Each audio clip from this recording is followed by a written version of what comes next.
Admiral Zekthara of the Hegemony Fleet watched the primitive vessels approach with barely concealed amusement. The human ships looked like scrap metal welded together by children, angular, crude things that belched plasma from their exhausts in the most inefficient manner possible. Their hulls bore scars and patches, evidence of a species that apparently couldn't even build proper starships.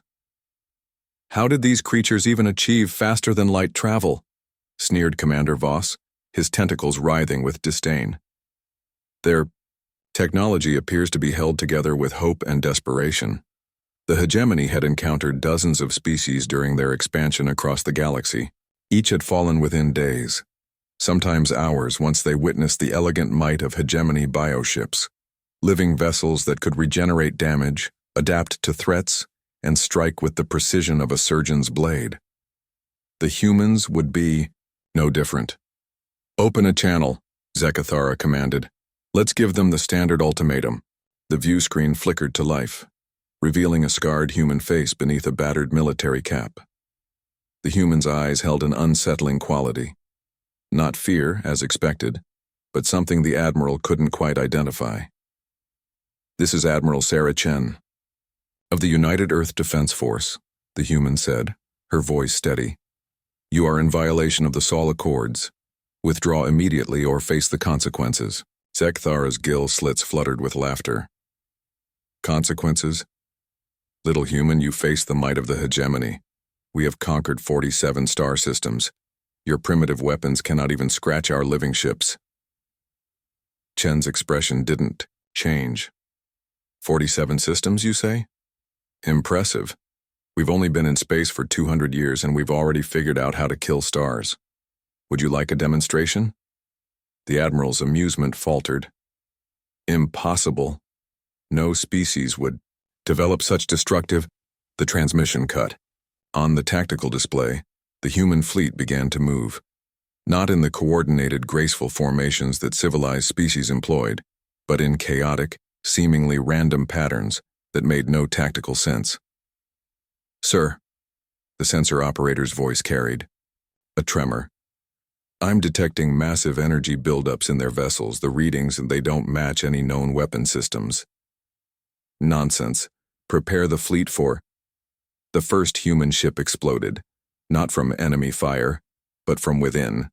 The vessel tore itself apart in a brilliant flash of white light, releasing energies that registered off every scale. But this wasn't a malfunction. It was deliberate. As the explosion faded, space itself seemed to writhe and tear where the ship had been. "What in the void?" Zekthara began.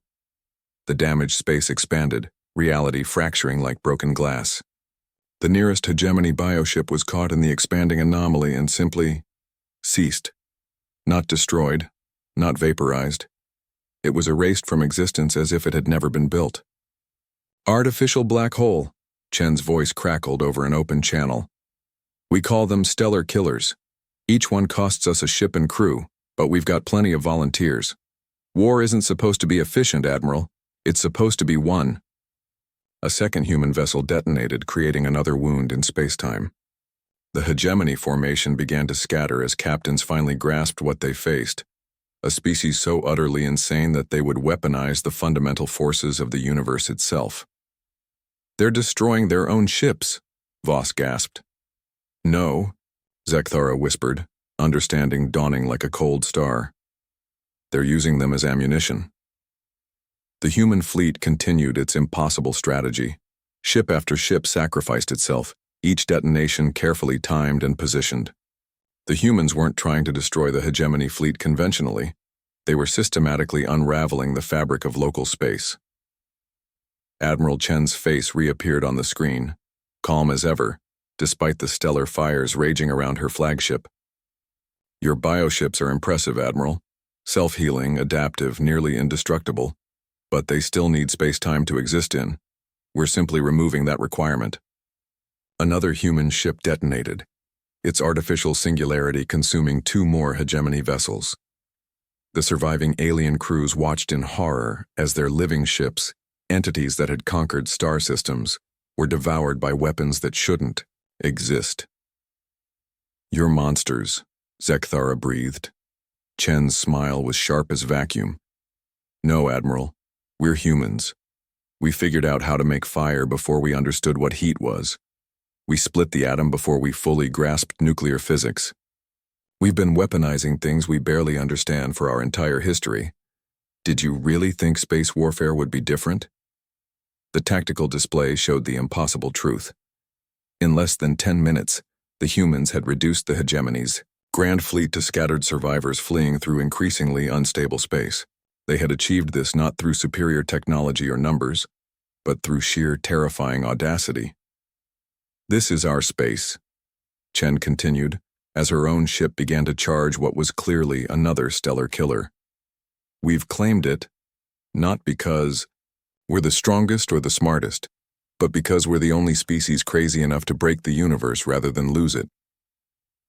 The final detonation created a cascade reaction that would render this entire system uninhabitable for 1,000 years.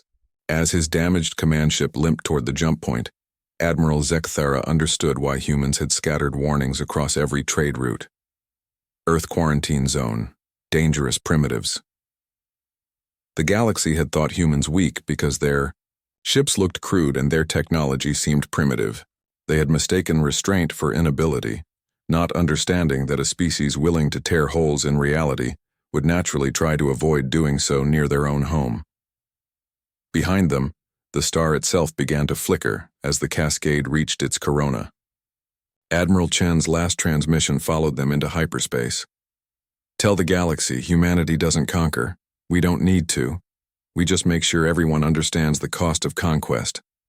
As the hegemony survivors fled toward their core worlds, they carried with them a new understanding that would reshape galactic politics forever. Earth's children weren't weak.